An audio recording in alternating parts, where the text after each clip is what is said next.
Hello, hello again, my lovely seekers and finders. Welcome to the Way of Truth number 26. My name is Artem Boisov. I'm a spiritual teacher. This is my website. And this is a broadcast where we speak about all matters of spirituality, the spiritual path, its challenges. I give guidance, I answer questions, I share my experience, people share their experience. So please, if you're on the spiritual path, come to our broadcasts, schedule one-on-one sessions with me, come to my Discord community. So I highly encourage everyone to participate in this broadcast live. It's much more efficient. It makes for more interesting lively broadcast. Let me send you a link. So these broadcasts are uh, live on both YouTube and Facebook. And I just sent a link to the comment section. So this should appear in the comments on both YouTube and Facebook. So if you go to this URL, all you need is a browser. I will see you in my guest room, and I will be able to bring you up on screen, and we can have a live conversation. However, if you don't wish to do this for whatever reason, if you want to remain anonymous, please feel free to post your comments, your questions to either of the platforms, to both YouTube and Facebook, and I will be able to bring them on screen, read them, and address them. So right now, we don't have any guests in the guest room, but we do have a couple of comments. So I will do just that. What I described. So uh, Hassam, Hassam is saying, "Hello, Artem. How are you? Thank you. I'm very well. I have a couple of questions. One, is what you call enlightenment the same thing as what Osho calls enlightenment?" Uh, yes, more or less. The there's there's a big confusion with regards to how people use the word enlightenment. So the vast majority of people refer to enlightenment as the moment of insight of that the ego doesn't exist, that the ego isn't you. So the moment of disidentification with the ego. So when this disidentification is permanent, meaning that you never forget that the ego isn't you. There's still ego, but you never forget that it's not you. You can say, it's just processes in your mind, uh, energetic process, emotional process, thoughts, comparative thoughts. So you can talk about it in many ways. But when you never forget that the ego isn't you, that's what Adya calls abiding awareness.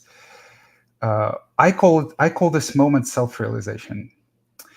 So for most people, actually, awareness does not become abiding immediately. So there's kind of a tortuous, difficult period of jumping back and forth when the identity jumps back and forth from to the ego, and then you remember again that the ego is not you. So you remember that consciousness is you. It's much truer identity. But still, what I call self-realization proper is the moment of insight that the ego isn't you, and the state of consciousness of abiding awareness where you more or less never forget that the ego isn't you. That's also what most people call enlightenment. Uh, the difficulty, the language difficulty, is that this moment, although extraordinarily important and which brings extraordinary relief, strictly speaking, is only the beginning of the authentic spiritual path. And what I call enlightenment is the end of it. Osho actually called it beyond enlightenment. so, so in his later collection of work, which is called Beyond Enlightenment, he started saying things like, um, "My spirit and my body are finally one." So he came back to the body, he became much more ordinary than ever before. He was saying things like, "You're all enlightened. You just don't want to believe me. I'm the same as you." So basically, he described it as climbing the mountain or the ladder and then coming back to people. So that's what enlightenment is to me. So what I call enlightenment, Osho called beyond enlightenment, and what most people call enlightenment, I call self-realization. Many masters, for example, Ramana, said that after self-realization, the I don't remember his language, but basically the point was is that after self-realization, consciousness automatically clears some scars. So they it automatically brings up, it clears the remaining suffering. So the path from self-realization to enlightenment, when there is no suffering is left, can take quite a long time, and it does for most people. So that's why there are kind of depth of embodiment. The same Ramana said, there are no degrees of realization. So he was speaking about realization, of self-realization. There are no degrees of it. You either made it or you didn't. So there are no degrees of realization, but there are degrees of experience. I think that's how he put it. So basically, the degrees of experience is the degrees of embodiment, the degrees to how much of the ego is still left and how much suffering is still present. And basically, to me, enlightenment is complete and unsurpassed enlightenment, as Gautama put it. So when suffering is no longer present, doesn't mean there is no more pain, physical pain, I mean, but there's no emotional pain, and there's no suffering if your body is fine. And two, you continue. You mentioned in the past that there is no incarnation. That's right. Actually, the same Ramana said reincarnation exists for as long as ignorance exists. There is no incarnation. The thing that reincarnates is ego, and it can reincarnate during your one life as the body on this planet, dying in meditation and kind of resurrecting again. Or we could actually talk about reincarnation as reincarnation of inaccurate ideas, beliefs, and the propagation of conditioning from generation to generation. So basically, the history of our civilization is the history of ever diminishing, yes, slowly, very slowly diminishing, but still inherited conditioning, cruelty, callousness, and violence from one generation to the other. So from that perspective, you can say this reincarnates as a sort of a weird kaleidoscope of delusions that we pass to our children, each time in a quite unique way. But there's no reincarnation as a sort of an idea that there's a chain of life, that there's a chain of lives which you can kind of remember and which you actually have lived, and it's yours. Like you lived like 10 lives or 100 lives, and it's yours and no one else, and it's your specific chain. So living beings aren't connected to each other in such strange linear way. They're connected to each other in the absolute way through consciousness. So my consciousness is your consciousness, and it's the same consciousness as the consciousness of every living being. My cat's consciousness is also my consciousness, and so there's only one consciousness. But there's no like this linear, strange progression. So people have experiences of seeing what feels like past lives, and those are legitimate experiences. Those are important experiences. Those are experiences in which some of the suffering is resolved. And Adyashanti had those experiences, for example. He spoke about it. I had some of those experiences, less than a lot of people, but I did. I saw what I perceived back then was my past lives. But those are actually dreaming experiences established by, well, not established, but kind of, I forgot the right word, predicated on a large amount of cultural knowledge of history, and the precise conditioning and suffering that you carry. So those are individual.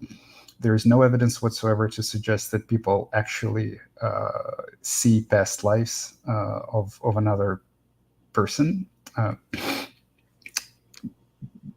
But it's a very consistent illusion. That's it. So you continue. Did you mean it in the sense of being born again in relation to past lives? Yeah. And don't you think it's better to be born again to witness and experience new and evolved technological advances? Well, okay. So whoever is going to be born again, right? So if we take this position of consciousness and say, okay, so this person will die, and some other person will be born again in consciousness. Well, whoever this person is going to be, it's not going to be me. It will have nothing to do with me whatsoever. We can say that, people are being born in this consciousness. There's only one consciousness. You can say people are being born in consciousness every day, right now, as I'm speaking to you. They have nothing to do with me whatsoever. So yeah, I mean, it would be fine. It would be really much. It would be very much fun for me. I mean, I always loved science fiction. I always loved technology. I think it's fascinating. The science is fascinating, absolutely fascinating. Uh, the science is just such a glorious monument to the ingeniousness of the human mind. So it's always fascinating to imagine what it can achieve. So yeah, I mean, I would love to see that. I would absolutely love to see what human civilization will be like in a few hundred years. But unfortunately, I won't. So I mean, however much I would like to, I mean, this person is not going to see it, unfortunately. So yeah, I mean, it would be nice, but reality is quite disappointing. Um, okay, so this was your question. Thank you very much for you. Are most welcome. Okay, so I have some more questions in the comment, but also have a visitor whose name is Busty. So let me bring Busty to the stage. Hi, Busty. Hi, nice to How are meet you? you. Nice to I'm meet you. good. I had an operation. They took out my tooth. Don't know I the thought there English was word something for this it. year. Yeah, Oh, yeah, it's yeah. very big. Yeah, you see it? Oof. Was it a Yeah, wisdom tooth or? yeah. I didn't know Yeah, the those word suck. for it. Yeah, no, it's okay. But one tooth, it was very deep down, and they had a Ouch. big root. So on one side, it's very like a chick mump. Is it And is it inflamed? Kind of. no. It's everything okay. It's Okay. just a bit big. Yeah, I'm sorry. yeah. No, it's really okay. Yeah. Good. Good. Yeah, I was watching your videos for some month, and I really appreciated that. And yeah, I'm studying psychology, and my question is like, when you become enlightened, is there still unconscious? Um, yeah. Uh, no. So there's, from the psychological perspective, from the perspective of the psyche, uh, there's no unconsciousness in enlightenment. But then again, in line with the question that I just right answers, when you become self-realized, there is still unconscious, Mm. of course. So ego hides in the unconscious. Ego is basically unconsciousness. So those are all the unconscious patterns and programs and beliefs that you have about yourself, about other people, inaccurate beliefs, right? Beliefs of how you should be and how you should behave, that don't come from your authenticity, that don't come from you, but instilled by society. Those are unconscious, because if they were conscious, we would be free to choose to be one way or the other, and there would be no suffering. Uh, all suffering is psychological suffering. So we're talking about psychological, emotional suffering, not physical pain. So all suffering comes from the unconscious, actually, and the unconscious is basically the construction of the unresolved past, and this our suppression. So we suppress, and then we construct this psychological character whose main goals, so to speak, which distorts our lives and sometimes even destroys it. But the main goals of this psychological character is to find love from others and to protect, to cope, to protect itself from emotional, psychological suffering, to help it cope with the wounds that we carry. And so the body's tense. There is constant activity of the mind, constant planning activity of the mind, projections into the future, thinking about the past, all sorts of offenses, comparisons to other people, trying to be on top because we think that's how we taught that to be on top, then you'll be loved. Yeah. You have to be successful to be loved. You have to deliver to be loved. You know, and so all of this unconscious is in the process from self-realization to enlightenment. All of this unconscious is cleared slowly by consciousness, and then in complete enlightenment there's completely no unconscious. By the way, this process starts even before self-realization. I mean, as you live your life, that's exactly the reason why there are so many kind of old chill people that haven't even heard of enlightenment, but it's obvious to anyone who has eyes to see that they are chiller, wiser, and kinder than a lot of like youngsters that run around screaming about how enlightened they are, uh, but kind of in their behavior and their reactivity, you can see that they're much more wounded and much less wise than these old people. So because you see, like once you most of the conditioning we accumulate during early childhood through the abuse in by parents, by upbringing, schools, and stuff like this. So when one is like 70 or 75 years old or 80 years old, they understand that death is kind of close. They went through a lot of this shit. They understand what matters and what doesn't matter.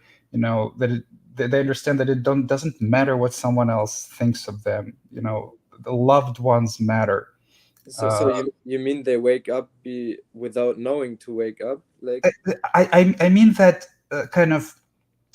Let me put it this way. I mean that the process of dealing with our old wounds, with our conditioning, happens as we age, regardless of whether we think of ourselves is awakened or not.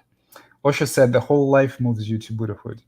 And I agree. So Buddhahood is simply accepting of your fate. It's acceptance of death. So the whole life, just by its nature, the closer you are to death, and the more you go through this unnecessary drama of who said someone to whom, or who's better than whom.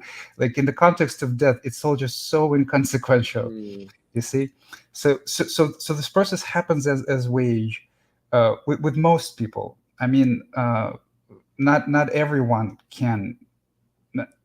It doesn't happen with everyone. It depends on many factors, like the amount of conditioning, other things. But a lot of people, let's say, at least half, I would say, uh, or more, get wiser, chiller, calmer with with age, right? And so awakening is a true, authentic awakening is when this process uh, kind of happens in its entirety. So it's a very intense process. So it's when consciousness is found, and consciousness starts to kind of quite aggressively excavate the suffering and bring you back to the natural, non-dreaming state, where the mind doesn't create realities that aren't the actual reality.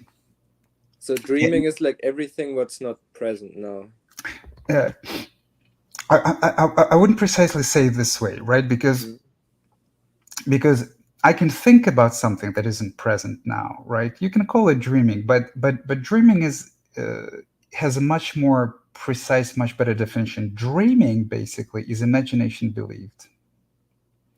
Dreaming is when Okay. you imagine something and you believe it. Hmm. So a very good example is night dreaming, right? Hmm. So in night dreams, you see uh, the landscape, right? You Hmm. talk to non-existent characters. It's all happening in your mind, but you completely forget it. So you forget that you are not the character. Hmm. That's why in enlightenment, I believe, and it's been my experience kind of slowly approaching it. In enlightenment, I think night dreams completely cease.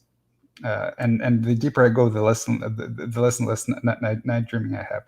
I mean, if there is night dreaming, for example, then it's conscious. Like you understand that you're just thinking, or you understand that you know that you're lying on bed Hmm. in your bed. You know that you're just thinking or you're Yeah. seeing some, but in kind of classical normal night dreaming, you completely forget. So in another example of imagination belief, right? Like uh, imagine that uh, like uh, some friend whom you're about to meet with doesn't show up in the meeting, and you get very angry, right? So you get very angry. He's tardy. He's stood you up, blah blah blah. And then later you get a call saying that he got in a car accident and he's in his hospital. What happens to your anger? It completely goes away, Hmm. right? Yeah. Yeah. Yeah. So what happened at this moment, right? Or this moment of anger? You imagined, you didn't know, Hmm. but you imagined Hmm. that the situation is that he just doesn't give a fuck, or like Yeah. he's Yeah. Yeah. tardy or something like that. And at this moment, you believe it. Hmm. You believe it as if it's true. You don't yet know, Yeah. but you believe it as if it's true.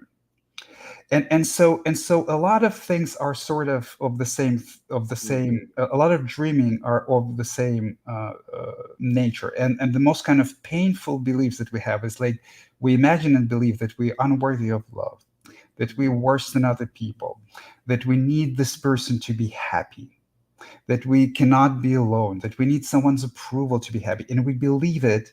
And with these beliefs, there's suffering, there's emotional, torturous suffering. So all dreaming is actually suffering. Whether we dream of something good and we get excited about how the future will be, and the future is usually not going to be like that. Or we dream of something terrible and we're fearful of how the future is going to unfold. It's also usually does not unfold like that. And in our relationships with our people, there's also like a lot of beliefs about what we need from them and what they need from us, which aren't true. So dreaming isn't just imagination. You see, you can imagine something, but if you know that you're imagining it, you're just thinking. Hmm. You see, Okay. but if you're imagining it and you forgot that you're imagining it, Yeah. then you're dreaming. Then Hmm. the mind believes this alternate reality, and it can be a very elaborate alternate reality, visual alternate reality, like in night dreams, or it can be just a thought. Oh, this guy stood me up again. What a motherfucker! And then like maybe he's on his dying bed. But this is like a small aspect of imagined reality that is believed right now, and is causing you anger. So that is what it means is to dream. And the interesting thing about psychology is that psychology mostly studies the dreaming mind. Hmm. So Yeah. so most of the psychology is absent in enlightenment, Yeah. because psychology is mostly about the emotional needs, the sort of what you try your relationships with other people. So psychology just exists in the paradigm of the ego, so to say. Pretty much. I mean, that's Hmm. that's why it's so vague. Hmm. I mean, it has some aspects of science because Hmm. there is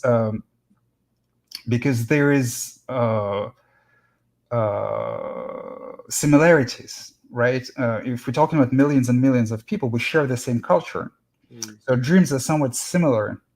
There's similarities. So it has some aspects of science, but it's not exact science, like compared to physics or something else. Mm.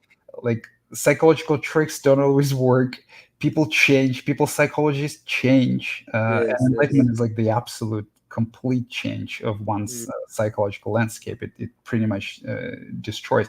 So Mm. psychology makes a lot of claims, and Mm. historically has been making a lot of claims that are quite inaccurate, or and even have been proven to be Yeah, yeah, inaccurate historically. So, yeah, yeah. uh, but speaking about unconsciousness, I also wanted to make one comment, is that when I say completely conscious, I don't mean, of course, I'm not conscious about how my liver works, Mm. right? So from this perspective, my experience is just a human experience. It's not like I become conscious of every cell in my body. I simply mean the psychological, the psyche.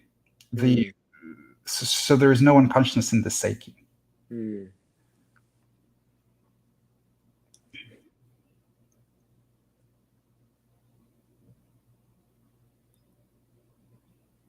Can I ask another question? Sure. Yeah, you said in the beginning also, like, everyone in their ego has like the thought to be above one another and also to be Or below, below, and above or below. Yes. yeah, yeah.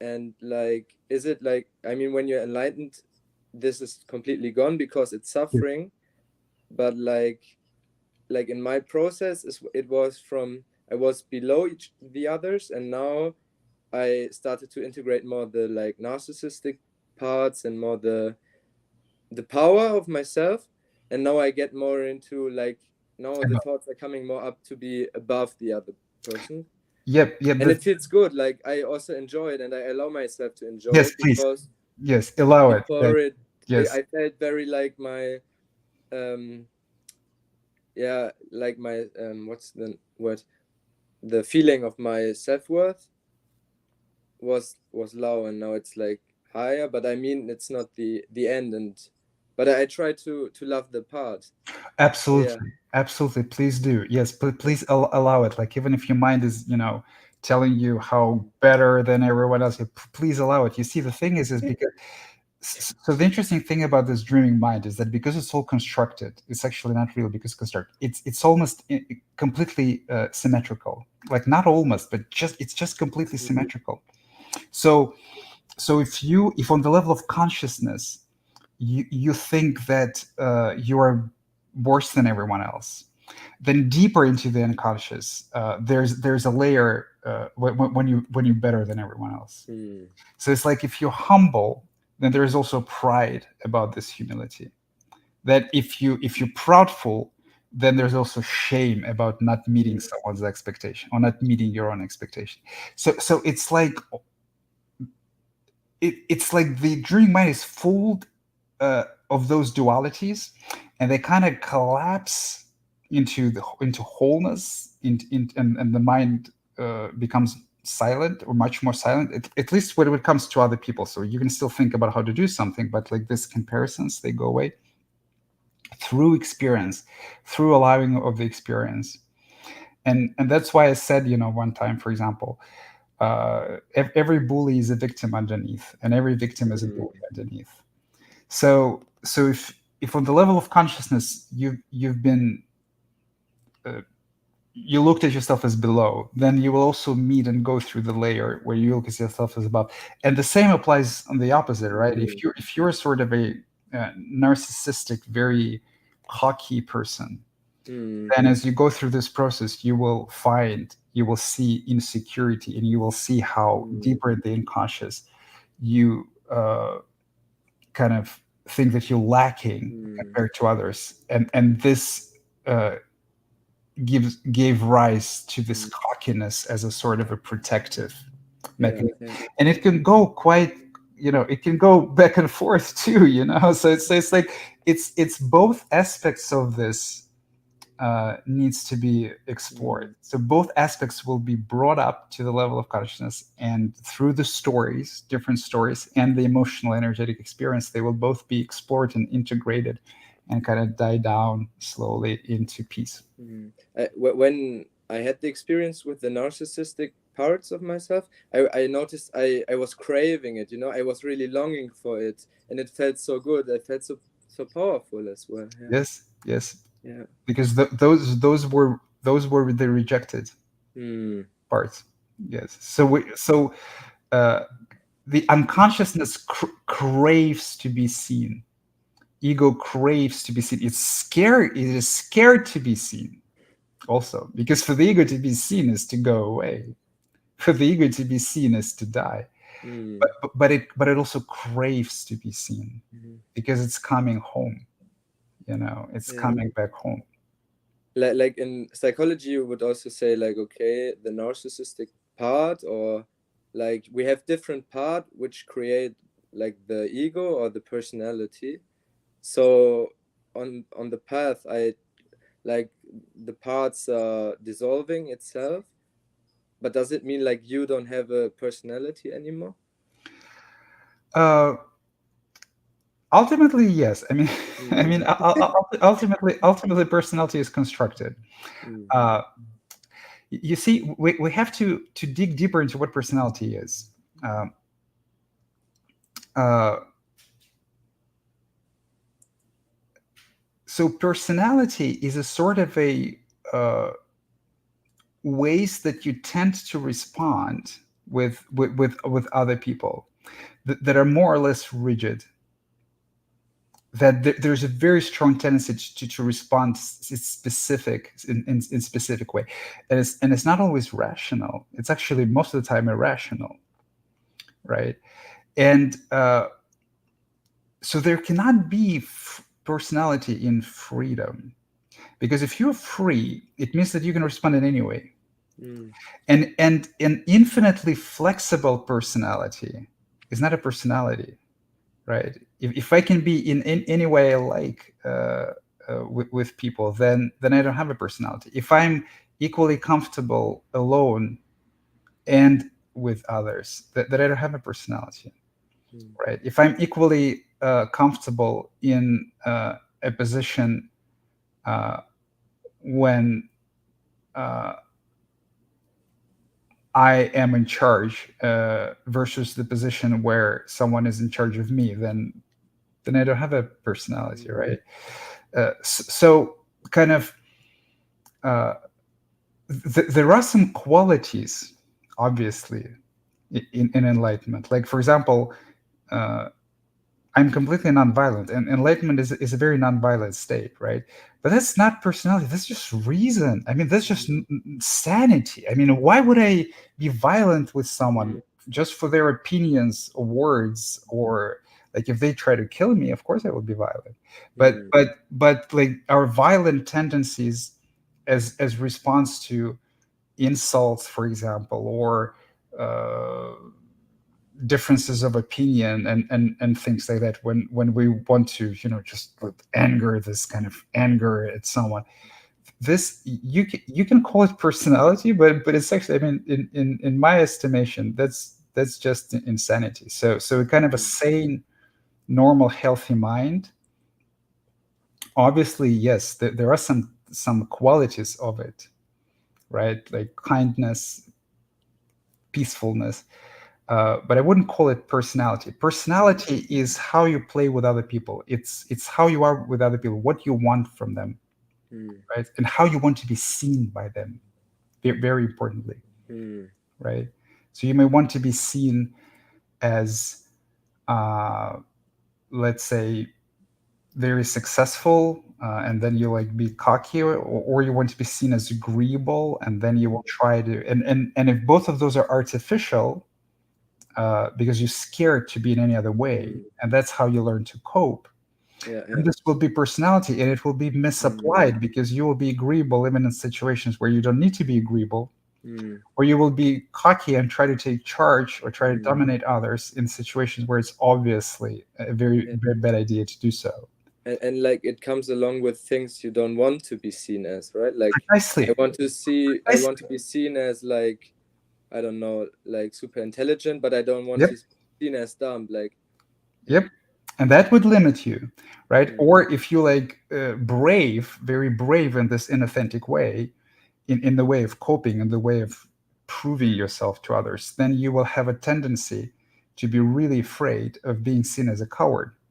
And as a result, you can do extraordinarily stupid things, like take on fights where you cannot win, just out of the fear of being seen as coward, or like, do some stupid things on a dare that might damage you. You see, so personality is not only restrictive, but it's also self-defeating, because in a lot of ways it's self-rejecting, because it doesn't really account for the situation. It's automatically goes into one reaction or another.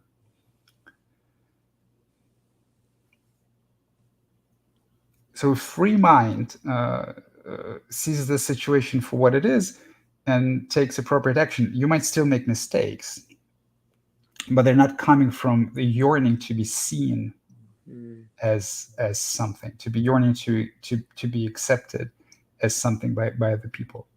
That's the foundation of every personality. So when I notice myself, I'm thinking about, like, I'm in a social situation and I'm thinking about, like, oh, how do I want to be seen? Then it comes along with, okay, how I don't want to be seen, and then to explore this and to accept the Yeah. feeling which it creates. Yes. Yes. Yes. Yes. Yes. Like, for example, like if yeah, I mean you got it. If you imagine to be seen as something that is like undesirable, right? And then it creates a response like anger or fear or the feeling humiliation or something. Yes, explore that. Explore that. Give it your direct attention. Give it your direct awareness. Explore it experientially. It's just sensations. Those are just sensations. And the less resistant you are to them, the freer. And it experientially, it might feel as expansion of consciousness into infinitude and things like that, but on the level of behavior, it also frees you to behave in different non-rigid ways, and you become more yourself. I love that sentence. Give it your direct attention. Yeah, yeah. Thank you. You're most welcome. Good luck with your tooth. I hope that Yeah, thank you. Okay. Have a all right. nice week. Thank you for coming. Thank you Nice, for yeah, coming. nice to meet you. Yeah, bye. Thank you, my friend. Bye. Okay, let me see. I have some other questions. So, oh, by the way, I wanted to ask you. So, first of all, I wanted to ask you to like, share this video. It will help our channel grow. And please subscribe to our channel. If you're not subscribed, please subscribe to our channel. Then you can also join a wonderful community. I will post a couple of links now. We have a wonderful community, our Sangha on Discord. So this is the link that you can use to join this community. There are a lot of people there in various stages of unfolding their dream and in various stages of embodiment. There are different channels there to express yourself, to get support, to talk to other people. So please join it. Then if you wish to support my work, then you can go to this page. I will continue in a second. Just a couple of links. So you can go to this page and you can donate using PayPal or support me on Patreon. I would very much appreciate that. And then finally, you can schedule a one-on-one session with me. I will also post a link right now. And that's a link to schedule one-on-one session with me. And in one-on-one sessions, I can answer your personal questions. I can give some guidance with regards to practice and personal life. I mean, in limited amount, because no one knows your life, your circumstance better than you know it yourself. But still, it can be some advice, and also we can do guided meditation or practice of radical inquiry when we inquire deeper into your psyche and bring up the unconscious limiting self-defeating beliefs that you might still have. So I do this work one-on-one as well. This May, on May 17th to 20th, we'll actually have a retreat in California So if you're interested, please send me an email. Uh, we might have a couple of spots left. If you don't get to this retreat, there will be others. There will be others this summer. So please, if you're interested in in-person retreat, send us an email. It's usually a very impactful experience for everyone, just due to the physical presence, lots of people. Well, not lots of people. It's quite intimate. About 10 to 15 people. We usually do retreats, and we not only meditate, but we also do other exercises, other intimacy building exercises, and silent walks, and it's usually a wonderful gathering. So, okay, let me continue. Avalanche says, "Is willpower or mental toughness real?" Mental toughness isn't real. Mental toughness is always a facade. A true mental toughness is acceptance. True mental toughness is being in peace with yourself. Then you become authentically mentally tough. And when you authentically being authentically mentally tough is when things don't bother you. What most people refer to as mental toughness is ability to pretend that things don't bother you. So willpower. mm, Willpower is a little bit more complicated. I mean, most of willpower is making yourself. So most of willpower is actually quite perverted. It's because we have been made to do things against our will for a very long time. Then we start to doing the same things to ourselves, regardless if that's what we want to do or not. So most of it, I wouldn't say all of it. There is willpower in this way is connected to will, to this idea of free will. The ego doesn't have free will, but you do. So one description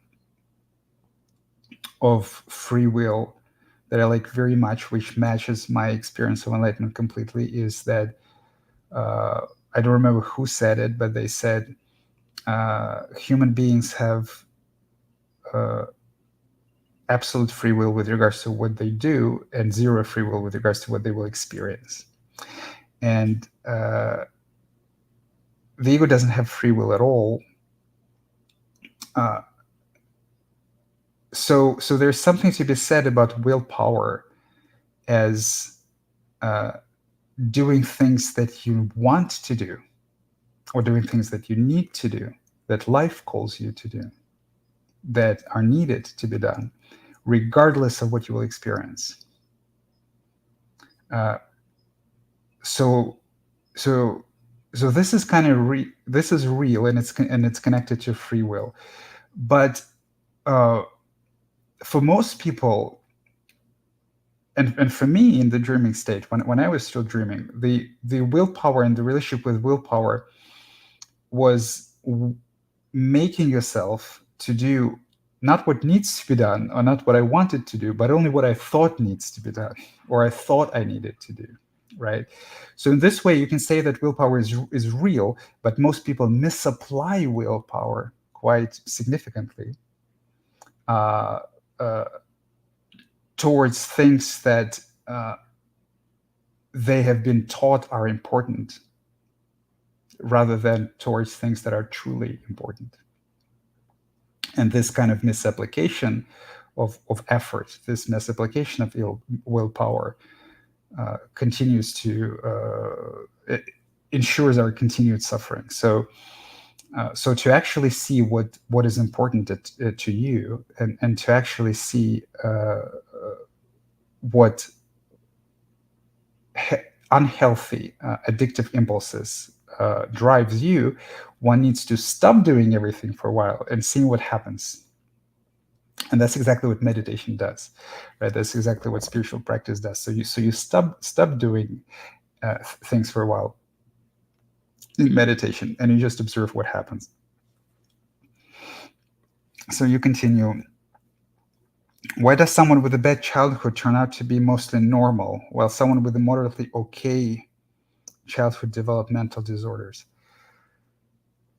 Uh,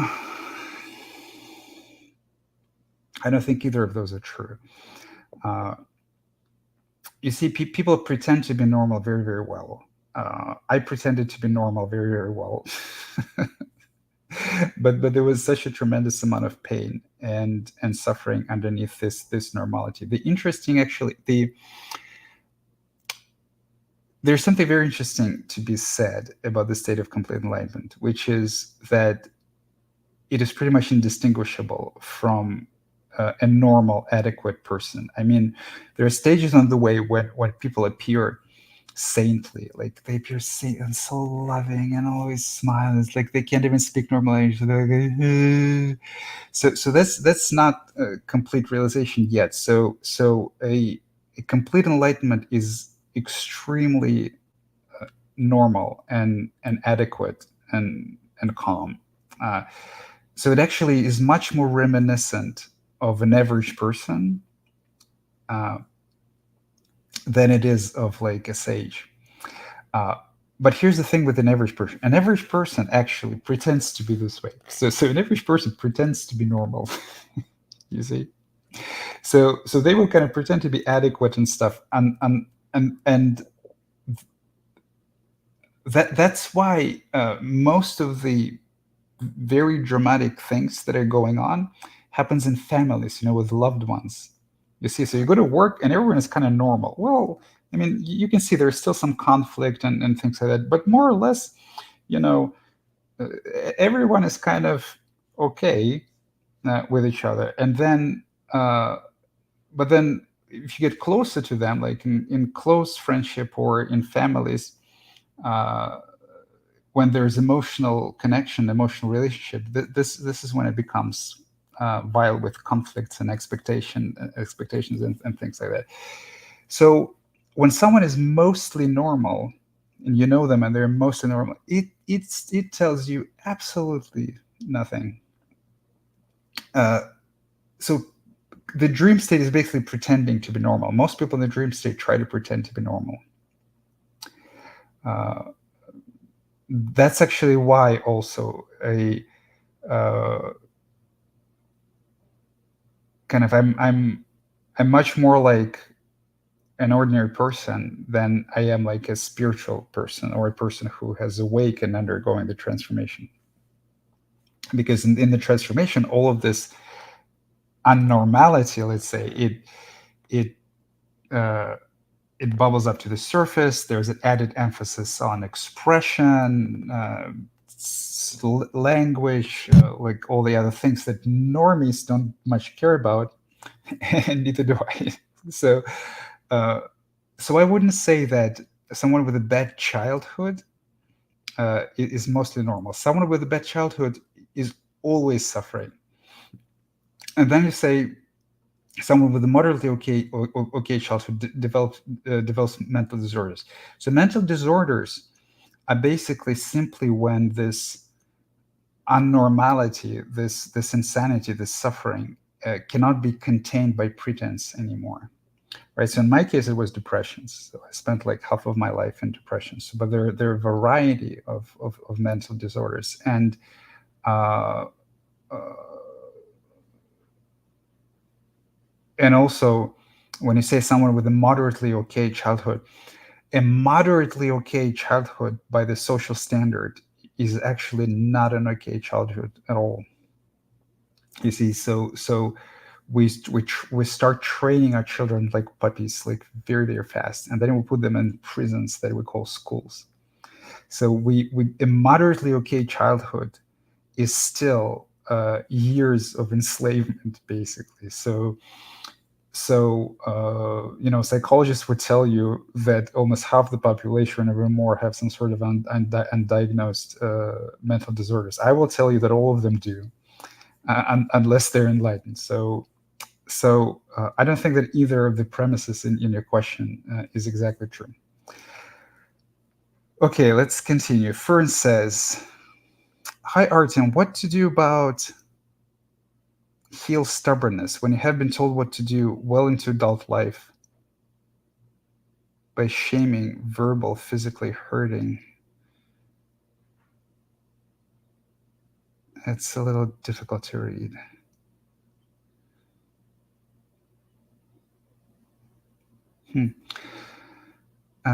Okay. So I'll just say a couple words about stubbornness. So stubbornness is not your fault. Most people are stubborn, some more than others, but stubbornness is never your fault. Stubbornness basically means that you have been made to do things that you didn't want to do way too many times. That's what it means. That is why you're stubborn. Because stubbornness means suspicion. It means mistrust. Because you've been told you need to do this, you must do this, and you've been told that it's for you, but you on some level know that it's not for you, and so you're mistrustful. You grow mistrustful, and that is stubbornness. You see. So what makes someone stubborn? The difficulty in accepting a suggestion, even if the suggestion is good for them. That's the definition of stubborn. Because if you have difficulty accepting a suggestion which is shit for you, you're not stubborn. You're just smart. You see. So stubborn means that it's difficult for you to accept a suggestion which is good for you, which means that you've been told too many times that this is good for you, and it turned out to be shit, and it turned out to be false. You've been lied to too many times. You've been made to do things against yourself too many times, and so you grew this stubbornness as a protective mechanism. So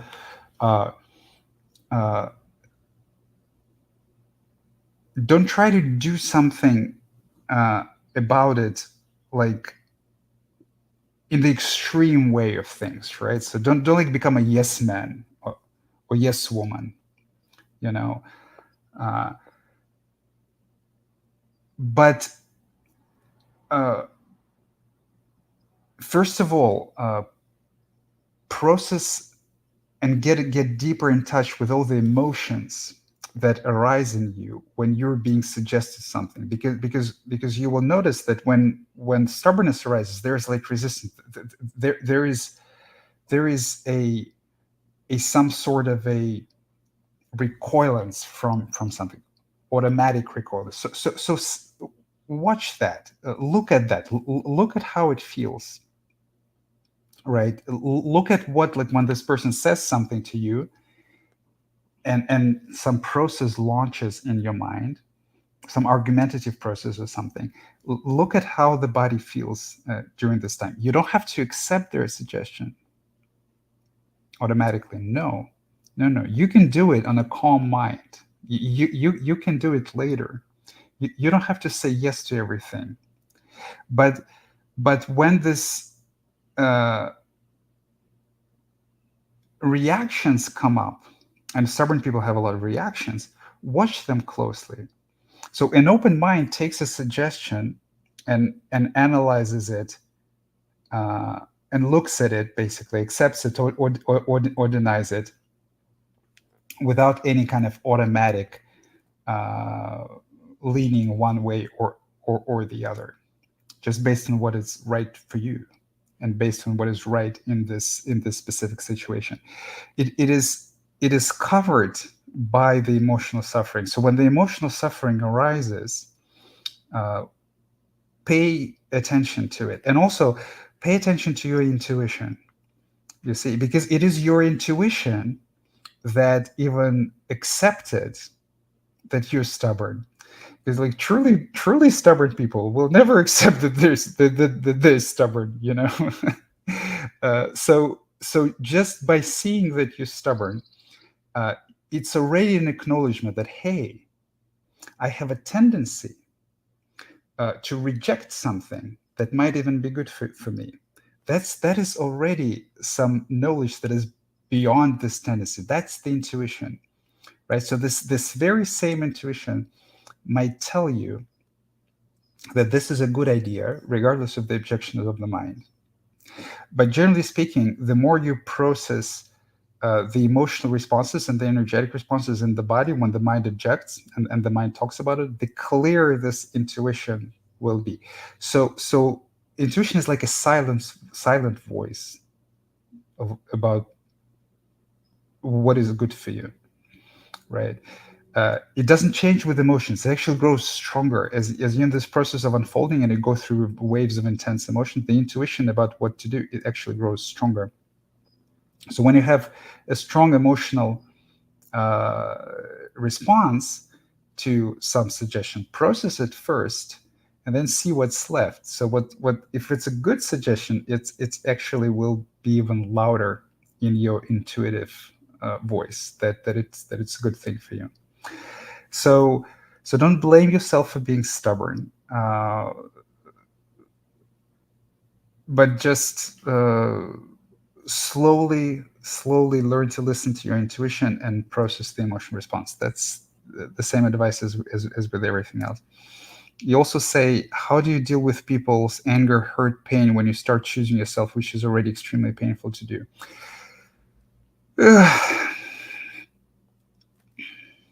Same. And I mean, it's difficult to watch. Yes. I mean, and the people can become accusatory, and people can become judgmental, and especially close people, and they can, I mean, they can even become somewhat vengeful, and they will try to manipulate you oftentimes. And as you choose yourself,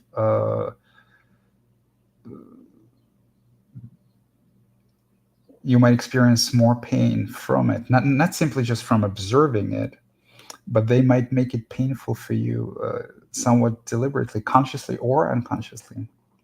You see, because if they have some power over you, they don't have to let go of this. They don't want to let go of this power. It is scary for them too. You see, it is just as scary to give yourself total freedom as to give the other total freedom. Those are one and the same. You cannot give yourself total freedom if you don't give the other total freedom. So, so in close relationships, it is usually difficult. It will be difficult for you. It will be difficult for them. So, same answer. You will need to pay attention, give direct attention to all the pain and suffering that arises from it. And speaking about each other, right? Obviously, you can also uh, kind of set boundaries and remove this person from your life. And there are a lot of spiritual people that are very good at that. They basically just remove every possible criticism from their life, and this just creates another echo chamber. If you really love this person, then uh, kind of removing them from your life isn't what you should be doing. Uh,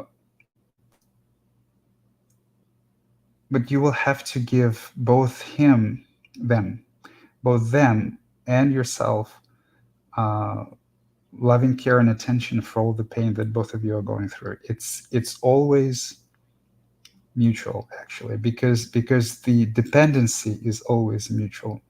Even if one person is a beggar and another is a narcissist, their dependency is always mutual. So if one begs for attention and another enjoys attention and sort of condescendingly gives it, it's still a mutual relationship. So, uh, kind of, if it's a deep relationship, then severing this psychological dysfunctional relationship will be painful for both people. I mean, it's an extreme example that I gave. I don't mean to suggest that every relationship is this way, but just an example. And so, yeah, unfortunately, it can be quite difficult. So, uh, support each other when you can. I mean, don't succumb to each other's demands, but support each other. Support each other kindly. So just like what you need when you suffer, try to give this to another person if they suffer and you suffer and you're suffering less. So I wish there was some magic bullet, but it's a difficult process.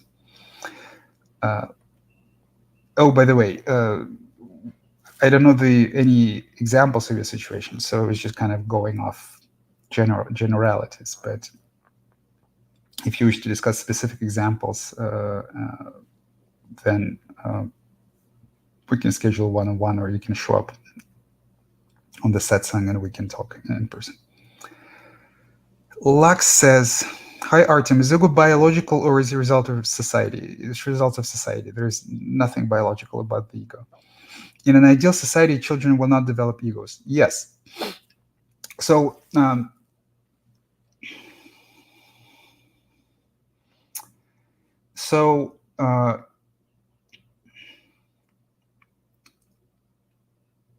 we can talk about ego as unhealthy conditioning, and then in the ideal society, people will not develop ego at all. Also, we can talk about ego as dependency. So, and then in an ideal society, children would still have egos, and then the ego would be shed, sometimes also quite unpleasantly, around the time of puberty, right? So it's basically the same as the animal world, right? So when the mother bird pushes her chicks out of the nest, they don't like it, right? So, but there's a time in every organism. So every organism depends on the parent. I mean, not every organism, but a lot of animals. We certainly. So we depend on our parents. Chicks depend on their mother for a certain time, and then they have to grow to be independent. And so the relationship, the attachment. So if we're talking about ego as dependency, it's also the same as attachment. So the attachment to the parents is broken, and from that point onward, there is no more ego. So that's a healthy development, right? If there is ego in the sense of attachment, then it is also that is only healthy when it's needed biologically. So what happens in humans is that we never actually break this attachment. So most adults are basically children in adults' skin, and moreover, because of the vast conditioning, it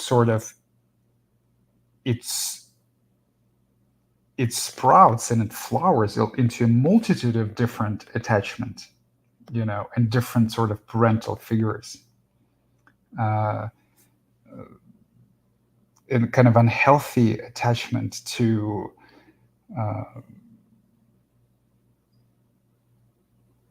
success idols, to your country, to God, to like lots of archetypes about of entities, real or imagined, that you must please to lead a successful, to lead a happy life. So it just becomes a kind of a kaleidoscope, a kind of a rainbow of different attachments. So that's how a healthy society would be. If there would be an attachment, then it would be an attachment which is biologically needed and predetermined, and it's from childhood to let's say some teenage years after puberty. Okay. Hum says, "Hi Hum, I called ambulance today. Ooh, I had 4 long tachycardia. Tachycardia. Is that a elevated heart rate with shaking? Before they came, it already went away. They didn't detect any deviance. Also, I haven't been able to exercise like for 3 months. My heart rate goes up even in basic daily activity, cannot take stairs, walk like an old person, lots of crying. After all this, could this be related to spiritual tiredness? So, yes, if everything is okay with your heart, if they checked and if everything is okay with your heart, then most likely it's just fear. It's just fear, and the tiredness is very normal. I was also tired for quite some time. Emotional processing is tiring also. Uh, like living in the separated state actually takes a lot of energy, and you can talk about it as borrowed energy. Uh, and the process of unfolding the dream and experiencing all of this emotionally is also quite tiring for the body. Tiredness is also kind of a pull to meditate, to pull to go deeper and see more of what the mind is hiding from you. So there could be all sorts of side effects. Also, I personally never had like huge elevated heart rate. Some, yes, but I've had sweats. I've had shaking. I've had nausea, and also I used to suffer from migraines, so I vomited a lot on migraines. So some people vomit. Uh, I've had all sorts of strange disorientation experiences. So those are quite normal, and tiredness is quite normal. And meditating for like 4 or 5 hours a day is quite normal. Uh, so if you feel like it is connected uh, to the emotional processing, to the processing of conditioning, to the unfolding, if you feel that it is connected in some way, that most likely it's not physical. I mean, when it's physical, it's not connected at all. So it's not like you your heart rate goes up and then you shake in fear and then you sweat and then you cry, and then after like this wave of suffering, you become more or less normal. If it's a physical thing that is related to biological health, it's kind of independent of it. Uh, so yeah, unfortunately, it's easy to get confused also about it, and maybe we'll have. It can get very scary.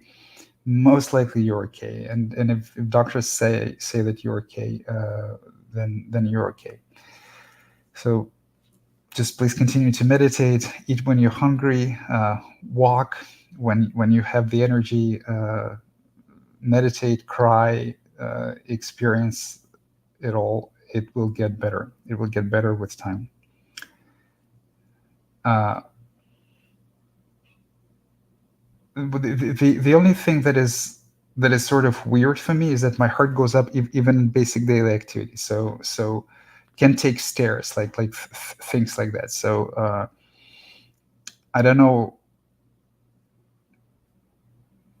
I haven't experienced anything like that. If I have, it was very temporary. So if it is like this for a very long time, but then again, you said that the doctors didn't find anything. So well, I don't know. Like all sorts of strange things happen. I mean, people experience pains in their parts of the body that kind of had been traumatized before.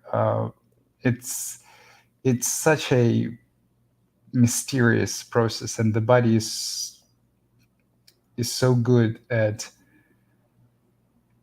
hiding tensions, and the ego is so good at hijacking some bodily functions to some degree, um, that it's very difficult to give kind of general advice, but most likely you're okay. Okay, so you also said, did you experience anything similar during crying periods? Inability to exert physical effort because chest. Yeah, I mean, certainly extreme tiredness, yes. Tension in the chest, yes. Inability to exert physical effort, yes. Elevated heart rate, uh, no, I didn't, but I think my wife did actually. Uh, okay. Avalanche says, thank you. This was very helpful. You're welcome. Fern says, I did not do what others told me to do, have been shamed, verbal abused, physically hurt. That's what I meant. Well, if someone physically abuses you because you don't do what they want to do, it is time to leave this relationship, or at the very least, say that establish very strong boundaries and say that this is the last time that it happens. Physical abuse should not be tolerated. Shaming, verbal abuse. I mean, that depends on how much you love the person. That if you're willing to, like, look at it as grace and uh,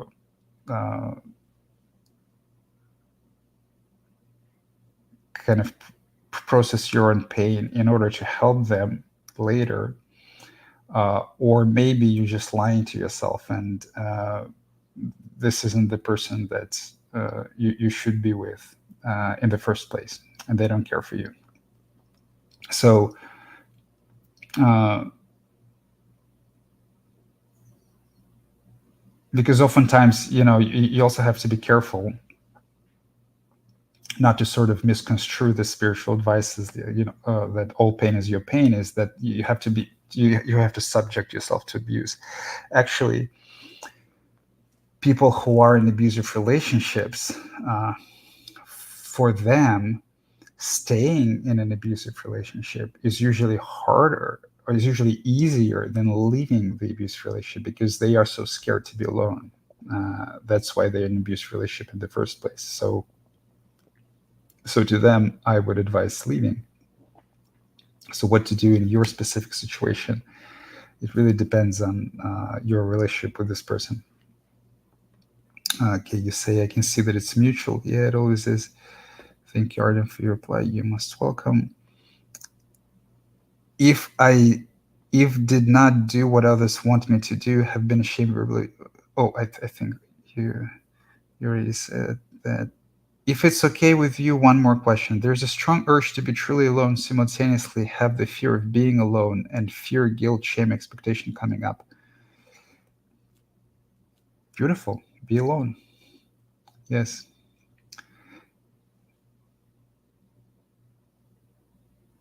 It's only in our aloneness that our true love to ourselves can flower.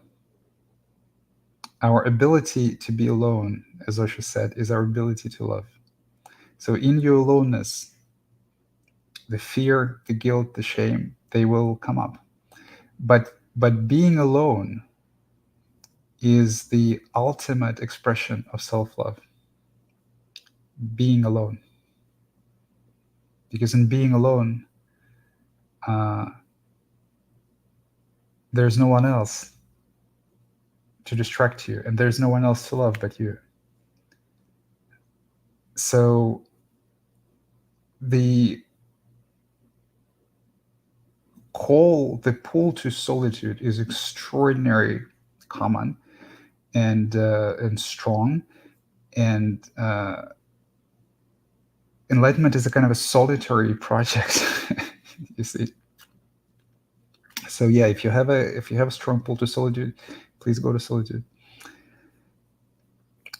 Says, given the amount of trauma and ADHD I have, it kind of doesn't surprise me that I have this kind of things. It feels like my heart is reconstructing itself from anxiety, and it feels very physical. Okay, so that's actually good. So if it feels like you're describing this way, that is, if it feels like it's an accurate description, that's most likely what's going on. But it does feel very physical, yes. So a lot of these processes, they have a very, very physical manifestation. So actually, this transformation, enlightenment, is a very physical transformation. So your organs, your extremities, the way that your body feels, even the way that your face feels. I mean, even the way that your teeth feel. It's a very, very physical transformation. Uh, so if something physical is going on, it's not necessarily a cause for concern. As I said before, if it feels like it's connected to the unfolding, to the uncovering of the conditioning, then it most likely is. Uh, It could be related to years of overexercise due anxiety. Could be. Could be. Okay, so I have two guests, Max and Alex. I will bring up Alex. Sorry, Max. Maybe next time. And it's been an hour and 15 minutes, and I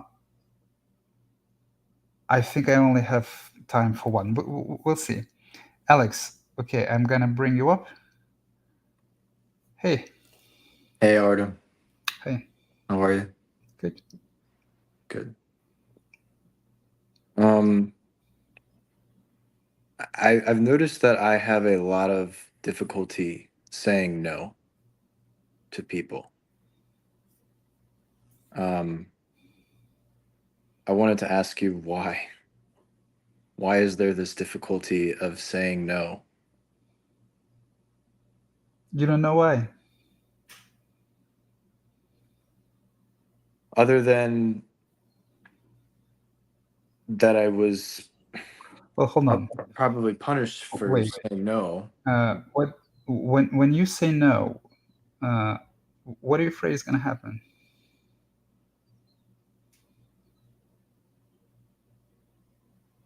I'm afraid that I'll lose their support, or I'll lose their interest, or I'll lose their engagement in some way. I'll lose their admiration, I'll lose their respect, all of that. Yeah. I noticed it's also in asking for what I want too. There's difficulty in doing that as well. Yeah, those are connected. So you know why.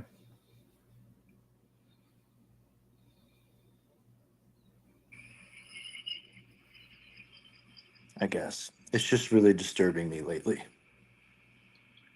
So slowly learn to say no politely, and you don't have to be rude about it.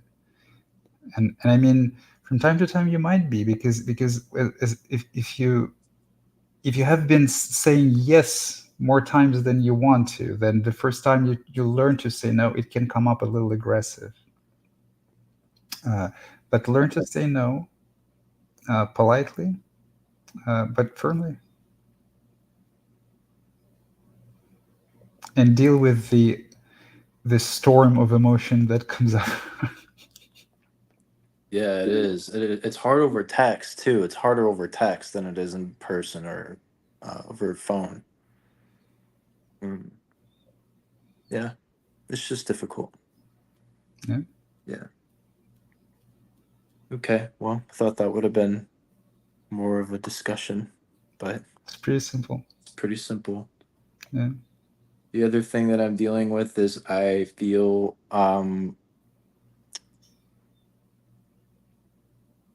it's very hard to describe. Um, Very, very low energy, like very low energy, and I've slept a lot, and extreme sensitivity to light when I go outside, and my body feels like it's like expanding or pushing itself apart, like there's like space is like blowing through it or something. Nice. Infinite space.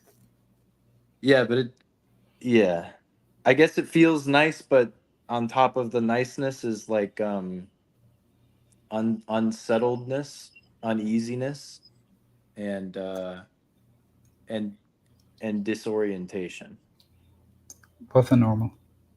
Yeah.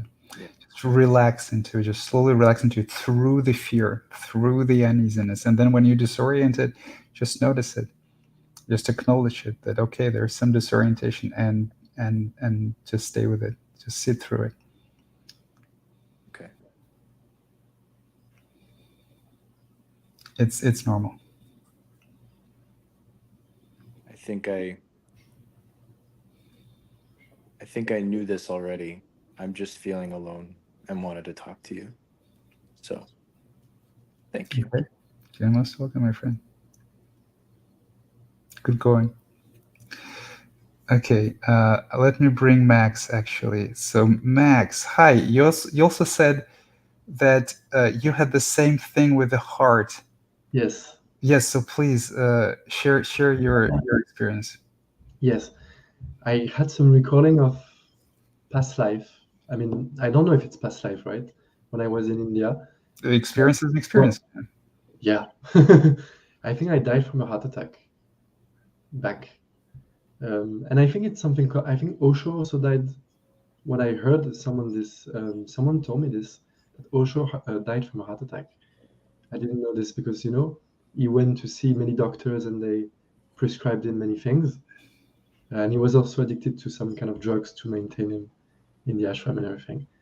So maybe it's common, I don't know. But I had the same problem and I still have sometimes. It goes up, goes down very fast since birth. Did it become better? Not not really. Oh, okay, so okay. I mean, I can control it more, but it's still more sensitive than maybe most people, right? It goes up very fast. What to do? I don't know. I don't know. Maybe some exercise. I don't know. I've got no idea. I mean, to be honest. You said your wife had this thing, no? Well, with my wife, I think it healed quite substantially. So she had a very much elevated heart rate. Her resting heart rate was very high. I think it was like 80 or 85, something like Oh. that. And over the course of the years after the awakening, it went down quite significantly. So it was connected to stress, and now it's I don't remember what it is now, but it's almost pretty much normal. So she had a lot of physical. Well, the heart and the digestion. So she had kind of conditions that were resolved Mm. as a result of the awakening with time, not immediately, with time. Hmm. And second thing, I Yes, want to share something with you. I'm please. very happy to speak with you again. It's been a long time. I want to share because for the first time, really, I felt, I heard a lot of things like there is no self, blah, blah, blah. But it was also in my mind, right? And now when I was doing this meditation, I close my eyes. I try to look for this self. I really cannot find it. But for the first, I mean, not first time, but really by myself, without any help or anyone, I could really not find the self. And it was like, wow, it's really amazing. I'm really not, I mean, Yeah, like, beautiful. yeah. Because before it was really in my mind, I'm nothing, I'm something, I don't know. Now I'm closing my eyes and I can't find No, it's it. not there. Yeah. Yeah. So that's why. Wonderful. Congratulations. So don't even try to find it. Yeah. Yeah. You'll never find it. There's just experience. Right. So yes, I try to come back to always my experience of being, because otherwise I come back to my mind so much too much, and when I come back to the what's my real experience of being, then when I close my eyes, I don't see anything. I don't know. Um, I don't see any person there, right? Right. Except a thought, like I Yeah. am Maxime, but that's just a thought, Yeah. Just a thought. Yeah. Thought and consciousness. Yeah. Yeah. That's right. Good. I'm happy to hear that. It was Good to see happy you. to hear that. Yeah, thank you so much. All right. So on this beautiful note, we will finish today's satsang. Thank you, everyone, for coming. Thank you for your comments. Thank you, especially to those who showed up in person. So I will see you in a couple of weeks. Thank you, guys. Bye. Love you all. Best of luck to you.